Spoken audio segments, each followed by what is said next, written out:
The world turned its back on Russell Westbrook. But what if this is the moment he makes them all regret it? Russ. And Russ got a bad take because of that Lakers team. That's the truth, bro. Russell Westbrook snapped. The 2017 MVP, 9-time All-Star, and triple-double king didn't just lose his cool. He smashed his phone in sheer disbelief. The reason? Watching Giannis Antetokounmpo's brother, yes, his brother, get signed before him. Imagine that. I think it all started with Lakers. Look at his career. As soon as he went to Lakers, I don't want to blame anyone. I don't want to blame LeBron or whatever, but it's... So the only thing that could make the situation more chaotic is inviting a major Hollywood actor who just slapped someone at the Oscars. As the team waited, LeBron James stood up from his seat. Without a word to the room, he said, "You got this," and simply walked out of a back door. Anthony Davis, recognizing the cue, said, "Shit, man," and followed him. The room was stunned, but the worst part came minutes later when the two superstars were coaxed back.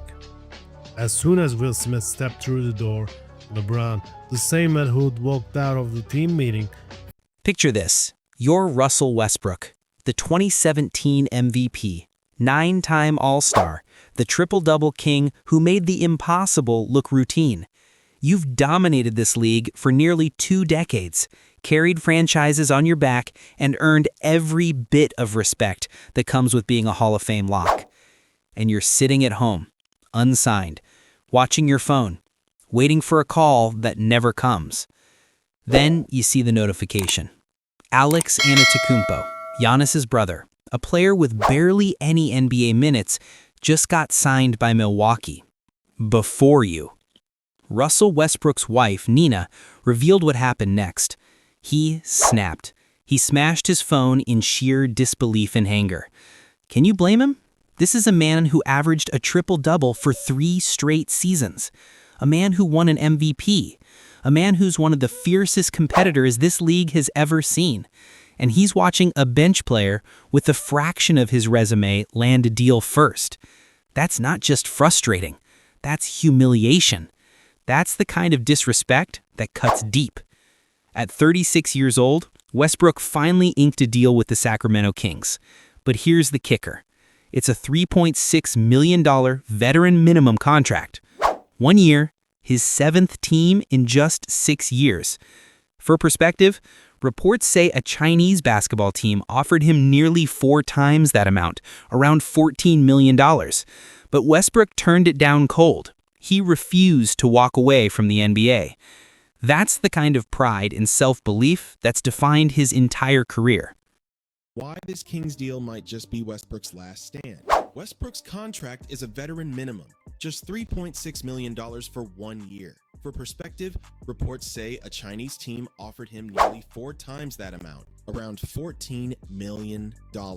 But Westbrook turned it down cold, refusing to walk away from the NBA. That's the kind of pride and self-belief that defines him.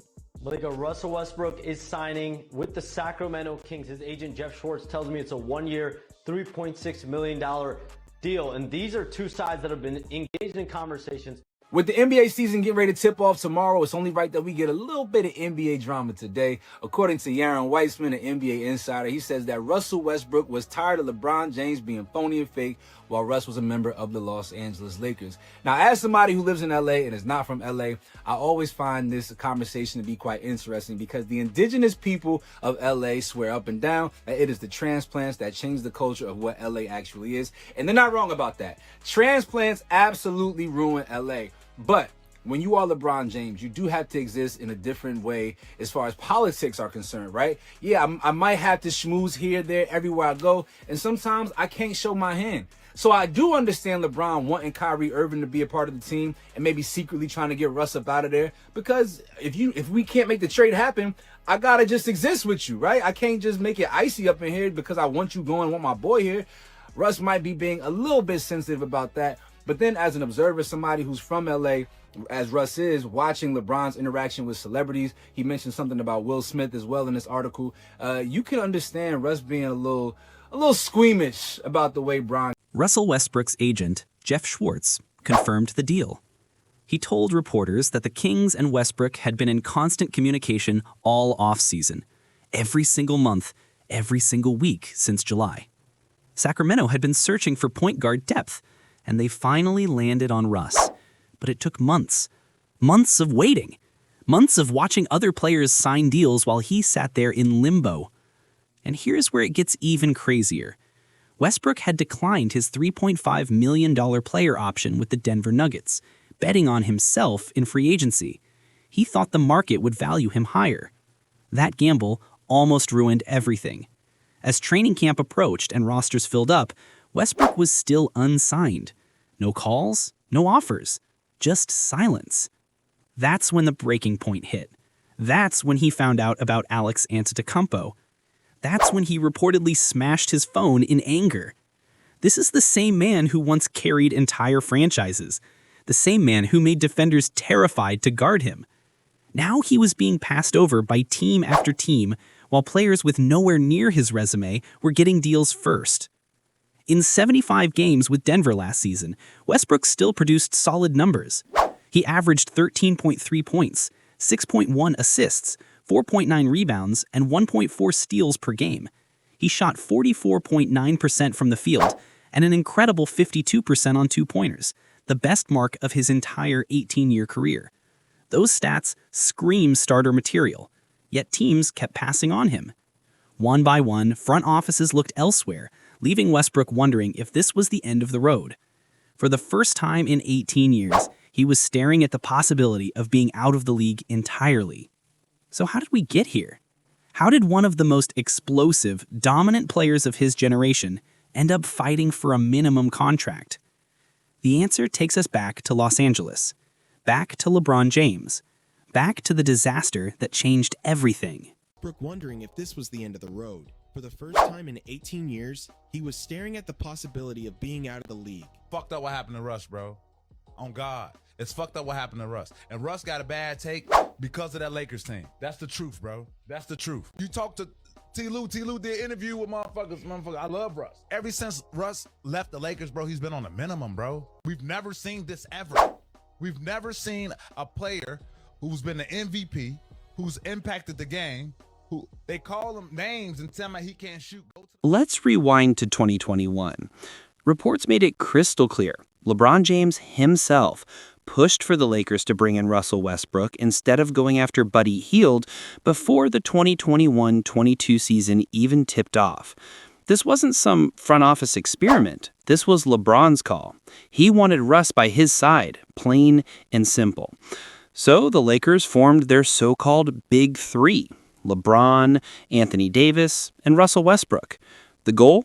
Championship or bust. The narrative? Unstoppable. The reality? A total collapse. They missed the playoffs completely, one of the biggest disappointments in Lakers history. And when everything fell apart, guess who got blamed for it all? Russell Westbrook. It got so bad that Westbrook and his family received death threats from enraged Lakers fans. Death threats over basketball. That's not passion, that's obsession gone dark. The hate went way beyond the game. It became cruel, personal, and toxic. Westbrook's mental strength was tested like never before. By his second season with the Lakers, he was starting only 3 games. He averaged 15.9 points, 7.5 assists, and 6.2 rebounds. Still solid numbers, but a far cry from the player who once ran entire offenses. The man who used to be the engine was now watching from the bench. Coach Frank Vogel benched him. The media tore him apart every single night. And through it all, LeBron made it public that he wanted Kyrie Irving instead. Imagine that. The same LeBron who vouched for Westbrook, who pushed the front office to trade for him, suddenly making it clear he wanted a replacement. That kind of betrayal hurts. That cuts deep. What the fuck are we talking about? Why isn't this man on the team? Then came the voices. Patrick Beverley, who's never afraid to speak up, said it plain. Russ got a bad take because of that Lakers team. And coming from Beverley, a guy known for toughness and attitude, that means something. He even called Westbrook the best teammate I ever had. That's not just talk, that's respect earned through battle. And Beverley isn't the only one. Even Enes Kanter Freedom stepped in and went even further. Let's get into what really went down in LA. Reports made it crystal clear. Then came the voices. The defenders, the teammates who actually played with Russell Westbrook and knew the truth. Patrick Beverley, who's never been afraid to speak up, said it plain. It's messed up what happened to Russ, bro. On God, it's messed up what happened to Russ. And Russ got a bad take because of that Lakers team. That's the truth, bro. And coming from Beverley, a guy known for toughness and attitude, that means something. He even called Westbrook the best teammate he ever had. That's not just talk, that's respect earned through battle. Beverley continued, ever since Russ left the Lakers, bro, he's been on a minimum. We've never seen this ever. We've never seen a player who's been the MVP, who's impacted the game, who they call him names until he can't shoot, go to the playoffs, shoot 40% with the Clippers the very next year. He's been a sixth man ever since he's left the Lakers. He's a starting point guard in the NBA. He's arguably one of the top 3 point guards to ever play the game. You tell me this man can't get on a team. Beverley wasn't done. He kept going. All because he's passionate, all because he stretches with the team every single practice, all because if it's a team outing, he's there all the time, all because if you talk to anyone around the league, Russ is the best teammate I ever had. I talked to Paul George. Hey P, you're gonna love Russ. Austin Reeves, Russell Westbrook, best teammate, one of the best teammates I ever had. What are we talking about? Why isn't this man on a team? That's not one voice. That's a chorus. Paul George, Austin Reeves, Patrick Beverley, all saying the same thing. Westbrook is one of the best teammates they've ever had. But then Enes Kanter Freedom stepped in and went even further. He broke down exactly what happened in LA and why the Lakers situation destroyed Westbrook's reputation. Freedom explained, I think it all started with the Lakers. Look at his career. As soon as he went to the Lakers, I don't want to blame anyone, I don't want to blame LeBron or whatever, but it's hard to play for the Lakers, man. If you're playing with someone like LeBron, it's all about LeBron. And if the season fails, then you need to have some kind of scapegoat. I think that year they picked Russell Westbrook as a scapegoat. He continued, then after that, look at his career. I do think that, right now it's his 18th year, and this guy unfortunately can't even find a team to play right now. It's tough. Becoming the scapegoat got to him mentally. People were just telling him some very hard names and some nicknames. I don't even want to repeat it. I feel bad because he's got a lot of kids. I watched one of his interviews because he said, now my kids are going to school and they called his kids some of the nicknames that the fans used to say. NBA is tough, man. NBA is definitely tough. But he could still play in the NBA. It's crazy that he cannot find a team. Let that sink in. Westbrook's kids, innocent children, were being bullied at school with the same cruel nicknames that angry Lakers fans created. That's not basketball critique. That's a different level of cruelty. That's what playing for the Lakers with LeBron cost Russell Westbrook. His reputation, his mental health, his family's peace. Even analysts started acknowledging how brutal playing for the Lakers can be. It's not just basketball in Los Angeles. It's politics, it's headlines. It's a constant spotlight where every mistake becomes a trending topic. Every missed shot becomes a meme. And with that fan base, one bad week and they'll turn on you instantly. So the question remains, if everyone who's played with Westbrook respects him, if teammates call him one of the best they've ever had, why can't this Hall of Fame lock get signed? Then after that, look at his career. I do think that, right now it was his 18th year, and this guy, unfortunately, can't even find a team to play right now. It's tough. So you're saying, becoming the scapegoat, got to him mentally, and, that affected his game? Yeah. I think so. Because people were just calling him some very hard names and some nicknames. I don't even want to repeat it. I feel bad because he got a lot of kids, and I watched his interviews because he said, now my kids going to school and they called his kids are some of the nicknames that the fans used to say, whatever. Still unmatched. He still attacks the rim like a freight train. Last season, he took over 40% of his shots at the rim and finished 64% of them. That's still elite. He can still run the pick and roll, slice through defenses, and bring that unpredictable fire that changes the energy of any game. But when it came to the playoffs, things changed. In round 1 against the Clippers, he was crucial to Denver's win. But round 2 became a nightmare against his former team, the Oklahoma City Thunder. Westbrook shot just 34.8% from the field and 21.9% from 3. He had more turnovers, 18, than assists, 17, across 160 minutes. The Nuggets were outscored by 92 points when he was on the court. That's the curse that's followed him his entire career. Westbrook gives you everything: heart, energy, intensity. But in the postseason, when the lights are brightest, those same traits sometimes backfire. The turnovers pile up, the missed shots sting harder, and the critics come back louder than ever. And that's why, even with all his regular season greatness, he's still ringless. He's battled alongside legends, Kevin Durant, LeBron James, James Harden, and still the championship has always slipped away. The Thunder's 2012 finals run ended at the hands of LeBron's Heat, and Westbrook never got back. Fair or not, those playoff stumbles define his legacy, the man who dominated the stat sheet but couldn't close the deal when it mattered most. Now, here we are, Sacramento. The Kings mark Westbrook's fourth team since 2022, his seventh overall in an 18-year career. From franchise cornerstone to NBA journeyman, it's been a wild ride. And what did he just sign up for in Sacramento? Pure chaos. The Kings lineup is stacked with ball-dominant players. Zach LaVine, DeMar DeRozan, Domantas Sabonis, Dennis Schroeder, and Keon Ellis. Off the bench, Westbrook joins Malik Monk and Doug McDermott, a mix of shooters and slashers who will all be fighting for touches. On paper, it's exciting, but there's a big issue: spacing. Zach LaVine thrives with the ball in his hands. If he's forced into an off-ball role while sharing the floor with Westbrook or DeRozan, his impact dips dramatically. Add in multiple non-shooters, and suddenly the floor shrinks, the offense clogs, and defenses pack the paint. Last season, Sacramento ranked 28th in bench points and 29th in bench assists, near the bottom of the league. That's where Westbrook could make a difference, bringing energy, leadership, and that trademark fire off the bench. Sacramento's new GM made it clear. The Kings want a high-motor, high-effort culture. That's Westbrook's DNA. But the question remains, can he still be that spark at 36?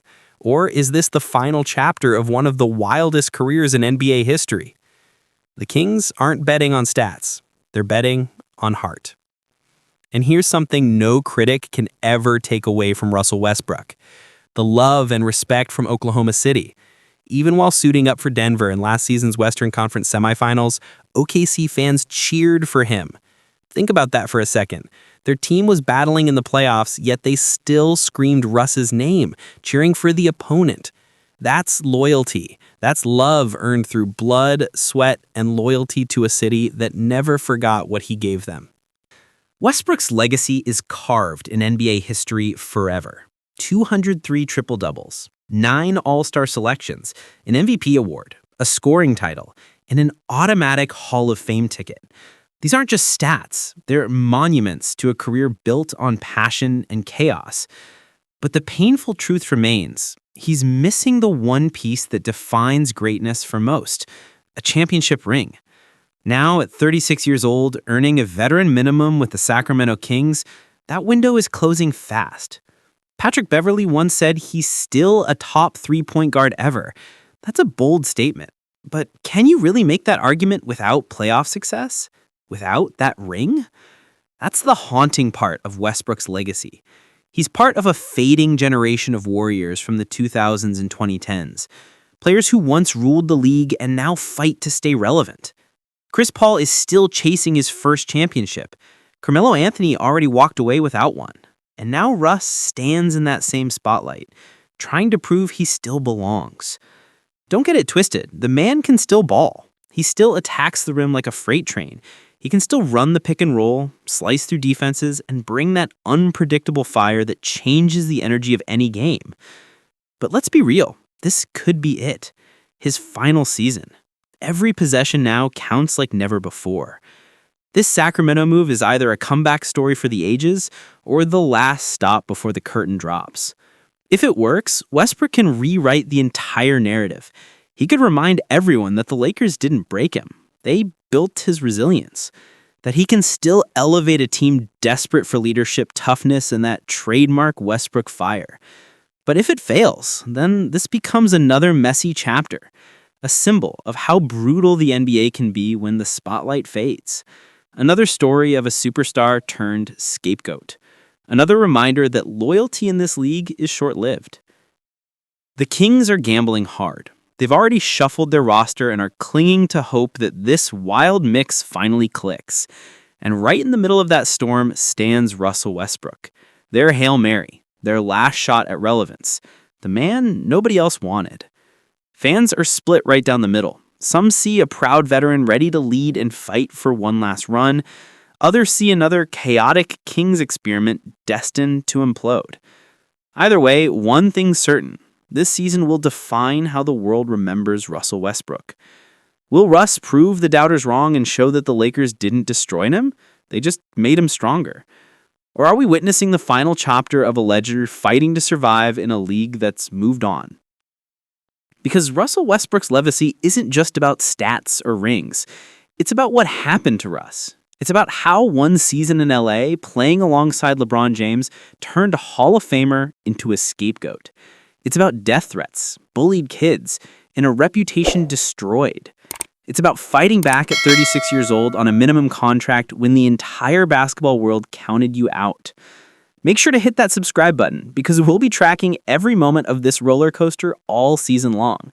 Drop a comment below. Do you think Russ can carry the Kings back to the playoffs? Or are we watching the final chapter of a legend fighting to survive in a league that's moved on?